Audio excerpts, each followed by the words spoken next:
샬롬, 좋은 아침입니다. 오늘도 찬양 한 곡 같이 하고 또 묵상과 임마누엘 일기 나누겠습니다.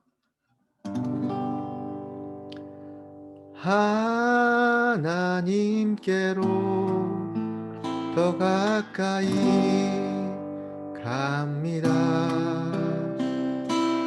고통 가운데 계신 주님, 변함없는 주님의 그 신사랑 영원히 주님만을 섬기리. 하나님께로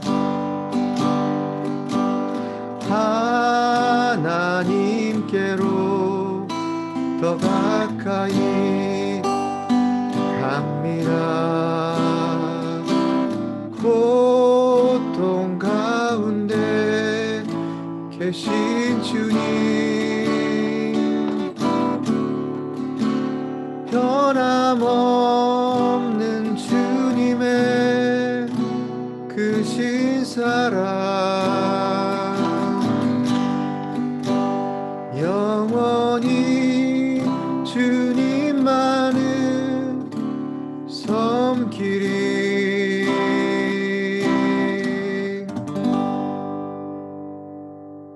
아멘.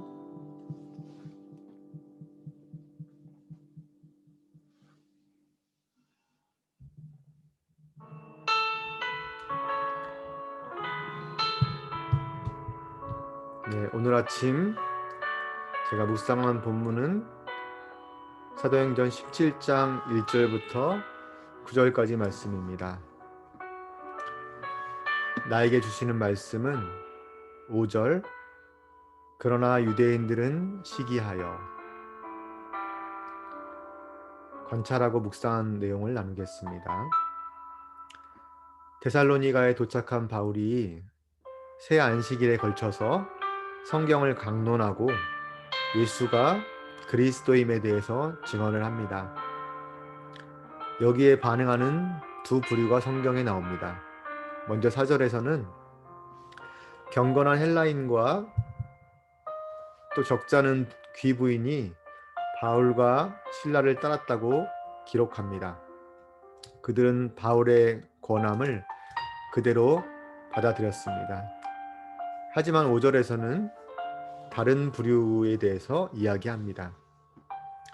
유대인들은 바울의 권함을 받아들이기는커녕 바울 일행을 시기하였습니다. 그래서 불량배들을 동원했고 소동을 일으켰으며 바울 일행을 끌어내려고 시도를 하기까지 합니다. 바울의 권함을 받아들인 사람들은 복음의 은혜와 구원의 역사를 경험했겠지요. 하지만 유대인들은 예수님을 믿지 못하는 것은 물론이고 역사에 오명을 남기기까지 했습니다. 그렇다면 무엇이 그들의 운명을 갈랐을까요? 저는 그들이 어떤 마음을 먹었느냐가 관건이었다고 생각을 했습니다. 바울이 전하는 내용에 집중하지 못하고 그를 시기하는 마음이 유대인들에게 있었고 또 그로 인해서 유대인들은 소동하는 가운데 복음을 받아들일 수 없었던 것입니다. 저는 이 내용을 가지고 이렇게 적용을 해봤습니다. 인간인지라 잘난 사람을 보면 누구나 어느 정도 시기하는 마음이 드는 건 당연하겠죠.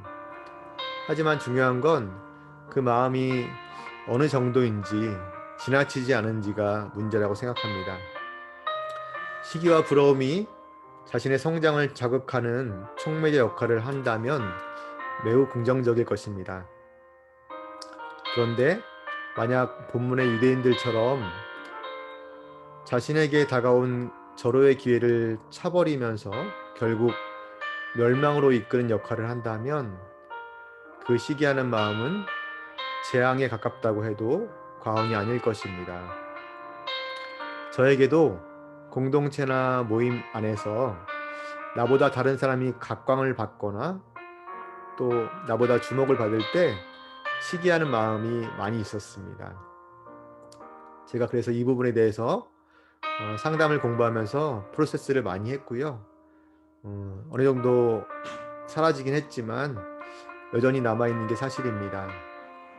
만약 시기심이 나의 마음속에 소동을 일으키고 또 그 결과로 나의 성숙에 방해가 된다면 그것은 나에게 매우 해로운 일일 것입니다.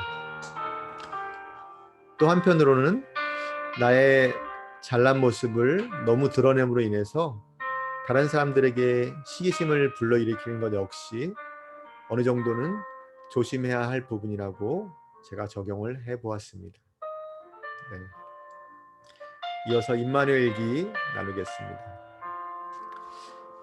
먼저 몸 상태, 가슴 쪽 박동이 느껴짐, 왼쪽 어깨 통증, 감정 체크, 흥분됨, 평안과 기쁨, 기대감, 생각, 오늘 아침 지부 모임, 그리고 종훈 간사. 감사의 기도를 나눕니다. 아빠, 오늘 아침에도 건강한 몸으로 하루를 시작하게 하시니 감사해요. 스스로 일어날 수 있는 육체를 주시고 생각할 수 있는 뇌를 허락하시고 또 마음속에 평강이 있으니 얼마나 감사하고 또 감사한지요. 영혼 육 가운데 어느 하나 중요하지 않은 것이 없는데 요즘은 제가 세 가지 모두 균형을 잡을 수 있어서 참 좋아요. 어제 아침 종훈 간사의 암투병 소식을 듣고 정말 많이 놀랐어요. 그런데 위암 3기라는 말을 하면서 담담하게 자신의 투병 소식을 이야기하며 하나님께 완전히 항복할 기회로 삼겠다는 고백을 들으면서 또 한편 감사했어요. 그의 고백이 정말 현실이 되기를 바라며 투병하는 과정 가운데 아빠와 더 친밀해졌으면 좋겠어요. 어젯밤에 온부 코칭을 하면서 사랑은 모험인데 거기에는 상실이 포함되어 있다는 것에 대해서 다시금 깨닫게 해주셔서 감사해요. 익숙한 것을 포기함으로써 더 많은 것을 얻을 수 있는 용기가 저에게 있다는 것이 정말 감사했답니다. 주저하지 않는 용기 때문에 제가 많은 것에 도전할 수 있었고 또 얻을 수 있었으니까요.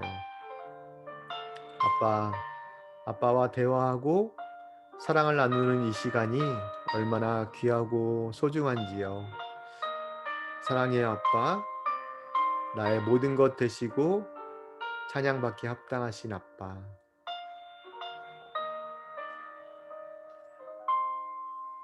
이 기도에 대한 하나님의 반응을 나누겠습니다. 내 아들 영수야, 내가 방금 임마누엘 일기를 쓰면서 가슴이 벅차오르고 심장이 뛰는 것을 내가 보고 있었단다. 나를 아침마다 생생하게 느끼고 경험하는 영수가 얼마나 사랑스럽고 귀한지. 어제 종훈 간사의 암투병 소식에 마음이 먹먹해지고 식사하면서 입맛이 없어진 영수의 그 안타까워하는 마음을 내가 다 알고 있었어. 성진 간사에 이어서 종훈 간사까지 그렇게 돼서 마음이 많이 안타까웠을 거야.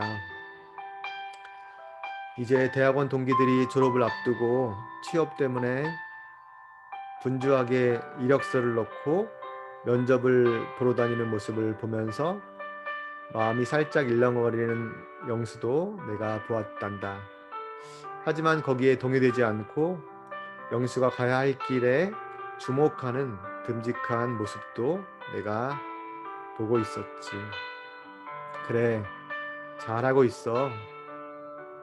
기존의 틀에 얽매이지 않고 새로운 길을 개척하려고 하는 영수를 아빠가 응원한다. 물론 어느 정도 위험 부담과 걱정이 있을 수 있지만 그건 당연한 거니까 겁내지 말고 한 걸음씩 천천히 나아가는 거야.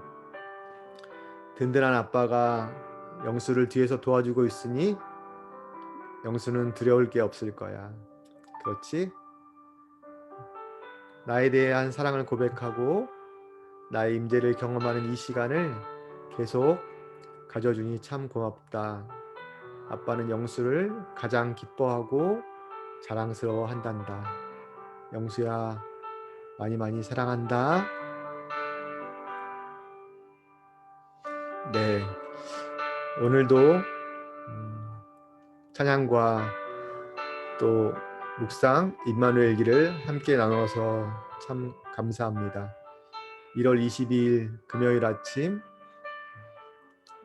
여러분도 하나님의 은혜 가운데 거하신 하루가 되시길 바라고요. 제가 오늘은 조명이 좀 좋았으면 좋겠다는 피드백을 듣고 실제 방송용 조명은 아니고 이렇게 스탠드, 제가 집에 쓰는 스탠드를 활용해서 써봤는데 조금 더 분위기가 좋긴 한 것 같아요. 네. 그리고 제가 오늘 임마누엘기를 쓰면서 정말 너무나 명작이라고 할 수 있죠.